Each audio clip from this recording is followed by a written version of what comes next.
Hello அண்ணாச்சி. சொல்லு கொட்டமுத்து. அண்ணாச்சி அது வந்து பாத்தீங்கன்னா நம்ம மல்லிகை கடையில அது பூரா வேலையும் நானாதான் பாக்குற மாதிரி இருக்கு. ஏன் நம்ம மாரிமுத்துல இருக்கல்ல? எங்கங்க வேலை செய்யறேன், போன எடுத்துட்டா போதும் பல்ல காட்டிட்டு பிள்ளைகள்டே பேசிட்டு இருக்காங்க. ஐயா பூரா வேலையும் நானாதான் பாக்குற மாதிரி இருக்கு. சரி விடுப்பா, அவங்க சொன்னா கேட்டுக்குவேன். ஐயாவே அப்படிலாம் சொன்னாலாம் கேட்க மாட்டாங்க. யாவே போன்ல 2500 பிள்ளைங்க நம்பர் பக்கமா வச்சிருக்கேன். அது நான் இப்ப என்ன சொல்றேன்னா, பொட்டணியில 4 சாத்தி அவனை வேலையை விட்டு துரத்து விட்டுலாங்க. தம்பி அப்படிலாம் துரத்தி விட முடியாதுப்பா. ஐயா அப்படின்னா பூரா வேலையை நானே தான் பாக்குற மாதிரி இருக்கும். எனக்கு இந்த மாசத்துல இருந்து ஒரு 1000 ரூபாய் சேர்த்து போட்டு விடுங்க.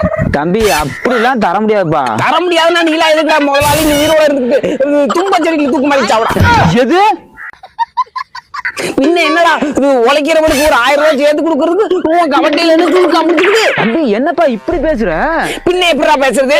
ஏண்டா இது கடையில 2 கள்ள முட்டாய் எடுத்து தின்னதுக்கு சிசிடிவி ஃபுட்டேஜ பார்த்து இது சம்பளம் கொடுக்கல கணக்கு கள்ள முட்டாய் காசை 10 ரூபாய் புடிச்சிட்டு கொடுக்குற உனக்கெல்லாம் நல்லா சாவுமா? எது டேய், கள்ள முட்டாய் கணக்கு தான்டா. அப்புறம் எதுக்குடா பானிபூரி காரனுடைய பொண்டாட்டி மல்லிகை ஜாமான் வாங்க வந்தா மட்டும் 1 கிலோ கள்ள முட்டாயை ஃப்ரீயா தூக்கி கொடுக்குற? அது எங்களுக்குள்ள 1000 இருக்கும். ஓஹோ, இங்க பாடுறா டேய், உன் கடையில இருக்க அத்தனை ஜாமானும் கடனா போய் உன் கல்லா வெல்சா போய் நீ தடுசா போய் விடாப்பா.